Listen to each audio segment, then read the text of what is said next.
नमस्कार मित्रों, आप सभी लोगों का अपना चैनल में स्वागत है। मित्रों, जैसा कि रीढ़ की साइको मनोविज्ञान के बारे में हम लोग लगातार कंटिन्यू चल रहे हैं, समझ रहे हैं।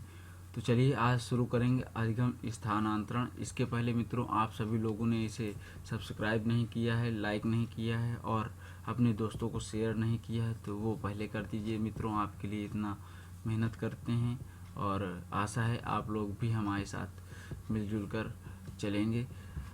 चलिए आज शुरू करेंगे अधिगम स्थानांतरण। तो अधिगम जो स्थानांतरण है, इसके प्रतिपादक कौन है? थॉर्नडाइक हैं। और इसका जो अर्थ है, एक स्थिति में सीखा हुआ ज्ञान किसी दूसरी स्थिति में प्रयोग किया जाता है, उसे अधिगम स्थानांतरण कहते हैं।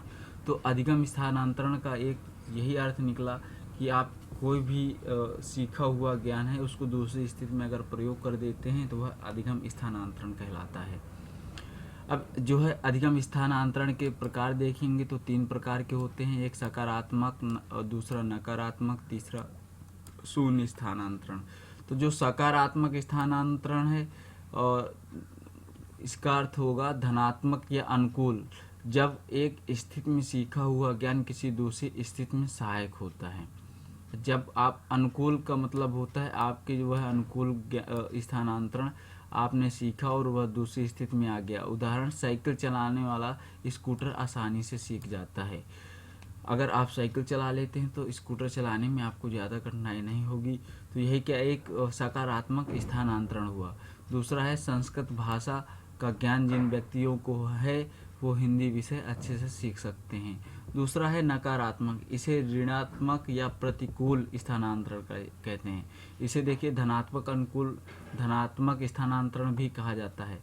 इसे प्रतिकूल, जो आपके प्रतिकूल का अर्थ ये हुआ कि आपके विपरीत है। एक स्थिति में सीखा हुआ ज्ञान किसी दूसरी स्थिति में बाधा उत्पन्न करता हो, उसे नकारात्मक स्थानांतरण कहते हैं। जैसे अमेरिका के ड्राइवर को भारत में ड्राइविंग करने में बाधा उत्पन्न होगी। उसको भारत में देखिए, अमेरिका के ड्राइवर को भारत में क्यों बाधा उत्पन्न होगी? क्योंकि जो ये क्या कहते हैं हैंडल जो होती हैं गाड़ियों की, तो अपनी जो होती है अपनी दाहिने साइड होती है, जबकि वहाँ पे बाईं साइड होती है। और यहाँ जो है हम लोगों को बाईं साइड चलना होता है और वहाँ दाईं साइड चलना होता है। तो ये एक विपरीत है। इसके बाद कला विषय के छात्र को आप गणित पढ़ाने लग जाएं तो काफ़ी उसमें बाधाएं उत्पन्न होगी। इसके बाद शून्य स्थानांतरण, जब एक स्थिति में सीखा हुआ ज्ञान किसी दूसरी स्थिति में ना तो सहायक होता है और ना ही बाधा उत्पन्न करता है। जैसे कबीरदास जी के दोहे से रहीमदास के दोहे से कोई मतलब नहीं। आप कबीरदास जी के दोहे याद कर लिए हैं तो अगर रहीमदास के भी दोहे याद करने में उतना ही समय लगेगा।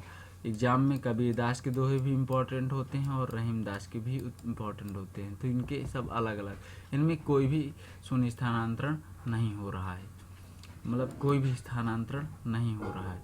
इसके बाद अधिगम वक्र की बात कर लेते हैं। अधिगम जो वक्र है 4 प्रकार का होता है। अधिगम वक्र हम उसे कह सकते हैं जो सीखने के कम, अधिक, शून्य आदि को प्रदर्शित करता है। अधिगम वक्र 4 प्रकार के होते हैं। पहला है सरल रेखीय वक्र। जब सीखने की गति एक समान होती है तो उसे सरल रेखीय वक्र से प्रदर्शित करते हैं। जैसे ये है अब यहाँ से सीधे, तो इसमें जो सीखने की गति है वो क्या है, एक समान है। दूसरा है उन्नोत्तर वक्र। इसमें आरंभ में सीखने की गति तीव्र होती है फिर मंद हो जाती है। आरंभ में पहले तीव्र होगा फिर मंद हो जाएगा। नवोत्तर वक्र में क्या होता है, इसमें आरंभ से सीखने की गति मंद हो जाती है, बाद में धीरे धीरे तीव्र होती है। पहले जो है सीखने की जो है वृद्धि धीमी है, फिर इसके बाद तीव्र हो जाती है। एक चीज़ इसी में और बता देते हैं, अधिगम पठार। तो अधिगम पठार क्या होता है मित्रों, इसमें क्या होगा कि पहले तो आपकी तीव्र रहेगी जो सीखने की प्रक्रिया है। अधिगम की प्रक्रिया क्या होती है, सीखने की प्रक्रिया जो होगी वो तीव्र होगी। ये ग्राफ बना के दिखा देते हैं।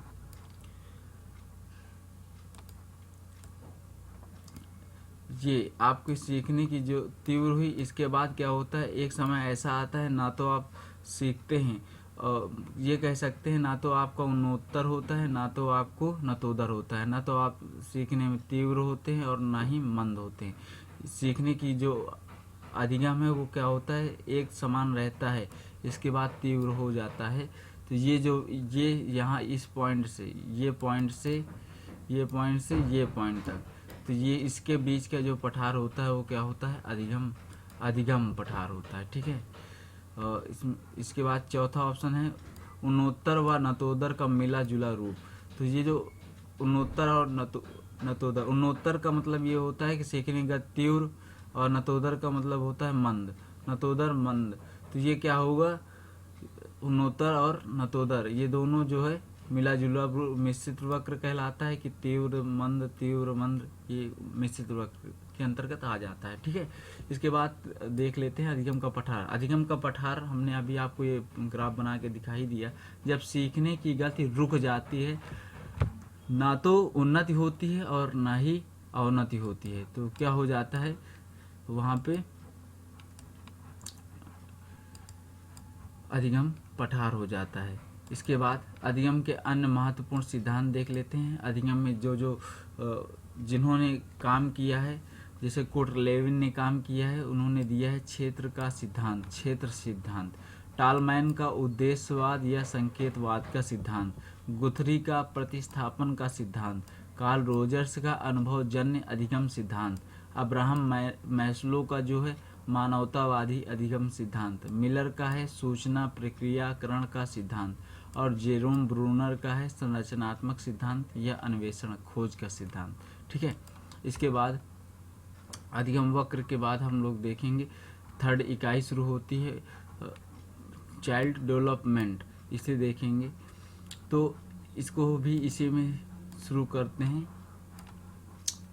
पहला जो दे रखा है अधिगमकर्ता का विकास, शारीरिक विकास, सामाजिक विकास, संवेगात्मक विकास और अन्य विकास के बारे में चर्चा करेंगे। इसमें पहला है अभिवृद्धि। अभिवृद्धि क्या है, अभिवृद्धि जो है, अभिवृद्धि का अभिप्राय कोशिकाओं में होने वाली वृद्धि। अभिवृद्धि के अंतर्गत भार का बढ़ना, ऊंचाई का बढ़ना, शारीरिक अंगों के प्रकार आकार में परिवर्तन, बालों का बढ़ना, नाखूनों का बढ़ना आदि शामिल है। तो हम एक चीज़ ये कह सकते हैं अभिवृद्धि। देखिए अभिवृद्धि और विकास में अंतर है। तो अभिवृद्धि क्या है, अभिवृद्धि को ये कह सकते हैं कि शारीरिक विकास ही अभिवृद्धि विकास कहलाता है, या कह सकते हैं कि अभिवृद्धि के अंतर्गत शारीरिक विकास होता है। जैसे फ्रंक के अनुसार इन्होंने दिया हुआ है परिभाषा, कोशिकीय गुणात्मक वृद्धि ही अभिवृद्धि कहलाती है। जो कोशिकाओं में गुणात्मक वृद्धि होती है वह अभिवृद्धि कहलाती है। अब इसके बाद अभिवृद्धि को हमने देख लिया कि जो शारीरिक विकास होता है वह क्या होता है, अभिवृद्धि होती है। अब इसके बाद विकास को देख लेते हैं। विकास क्या है, व्यक्ति में समग्र परिवर्तन ही विकास कहलाता है। विकास में दोस्तों शारीरिक विकास भी होगा, मानसिक विकास भी होगा और सामाजिक विकास भी होगा, संवेगात्मक विकास होगा। तो ये सारी चीज़ें किसके अंतर्गत आती हैं, विकास के अंतर्गत आती हैं। व्यक्ति में समग्र परिवर्तन ही विकास है। यहाँ परिवर्तन से तात्पर्य शारीरिक, मानसिक व संवेगात्मक आदि से है। वास्तव में विकास भी अभिवृद्धियों का योग है। विकास के परिणाम स्वरूप प्राणी में नई नई योग्यताएं, विशेषताएं और कार्यकुशलताएं प्रदर्शित होती हैं। जैसे हाथ पैर का बढ़ना, धड़ का बढ़ना आदि तो अभिवृद्धि है, लेकिन इसके कारण जो शारीरिक व मानसिक कार्यकुशलता उत्पन्न होती है उसे विकास कहा जाता है। इसके बाद हर्लाक के अनुसार की परिभाषा देख लेते हैं। हर्लाक ने परिभाषा दी हुई है, विकास अभिवृद्धि तक ही सीमित नहीं, इसकी अपेक्षा इसमें परिपक्व अवस्था के लक्ष्य और परिवर्तनों का प्रगतिशील क्रम निहित होता है। ठीक है मित्रों। इसके बाद अभिवृद्धि एवं विकास में अंतर, इसको देख लेते हैं। अभिवृद्धि और विकास में अंतर, तो अभिवृद्धि और विकास में अंतर, पहला ऑप्शन है अभिवृद्धि की तरफ। अभिवृद्धि का संबंध शरीर के किसी अंग अथवा उप अंगों में परिवर्तन से है, जबकि विकास में क्या है, समस्त अंगों के समस्यात्मक समग्र का बोधक है। दूसरा है अभिवृद्धि एक निश्चित समय के बाद रुक जाती है। इसमें है विकास जो है निरंतर चलने वाली प्रक्रिया है। जैसे ये किशोरावस्था में अभिवृद्धि क्या होती है, रुक जाती है, लेकिन विकास जन्म से मृत्यु पर्यंत तक चलता ही रहता है। तीसरा ऑप्शन अभिवृद्धि का अर्थ संकुचित है, यह विकास की प्रक्रिया का अवयव, हिस्सा या भाग मात्र है। अब जबकि विकास का अर्थ व्यापक है, इसका संबंध न केवल शारीरिक पक्ष बल्कि संवेगात्मक, सामाजिक, मानसिक आदि सभी पक्षों में से है। इसके बाद फोर्थ ऑप्शन अभिवृद्धि में व्यक्तिगत भेद पाए जाते हैं, जबकि विकास में समानता होती है लेकिन इसकी दर सीमा में अंतर होता है। इसके बाद अभिवृद्धि मात्रात्मक, प्रत्यक्ष व बाह्य होती है, जबकि विकास अप्रत्यक्ष व आंतरिक होता है। इसके बाद अभिवृद्धि को नापा तौला जा सकता है, विकास का अनुभव किया जा सकता है। ठीक है, तो ये आप अब इसके बाद अभिवृद्धि एवं विकास के सिद्धांत को देखेंगे। ये इम्पोर्टेंट, बहुत मोस्ट इम्पोर्टेंट है, अभिवृद्धि एवं विकास के सिद्धांत।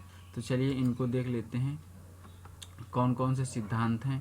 तो पहला सिद्धांत, इसमें से क्वेश्चन दे देगा, कोई भी क्वेश्चन देता है और पूछता है यह अभिवृद्धि एवं विकास के किस सिद्धांत पर आधारित है। तो पहला ऑप्शन जो है निरंतर विकास का सिद्धांत। इसमें क्या है, जो विकास होता है वो निरंतर होता रहता है। विकास की विभिन्न गति का सिद्धांत, विकास की जो गति है वो भिन्न भिन्न प्रकार की होती है। किशोरावस्था में अलग होगी, शैशवावस्था में अलग होगी, बाल्यावस्था में सबसे तीव्र होती है लड़कियों की। तो इस तरह करके जो विकास की गति है वो यह भिन्न भिन्न है। और तीसरा है विकास क्रम का सिद्धांत।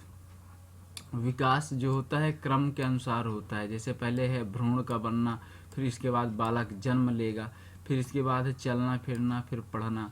ठीक है, ये नहीं कि पहले बालक का जन्म होगा बाद में भ्रूण बढ़ेगा, ऐसा नहीं।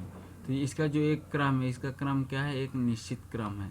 इसके बाद चौथा ऑप्शन है विकास की दशा का सिद्धांत। अब विकास की जो दशा है वो क्या है, सिर से पैर की ओर होती है, सिर से पैर की ओर होती है। इसको दूसरा मस्तकोन्मुखी भी कहते हैं। शिरोपुंज विकास अर्थात सिर से पैर की ओर। इसके बाद केंद्रीय परिधीय विकास। इसके बाद निकट दूर का विकास। पांचवा नंबर है एकीकरण का सिद्धांत। ठीक है, जो एकीकरण का सिद्धांत है समस्त अंगों को एकीकरण करना।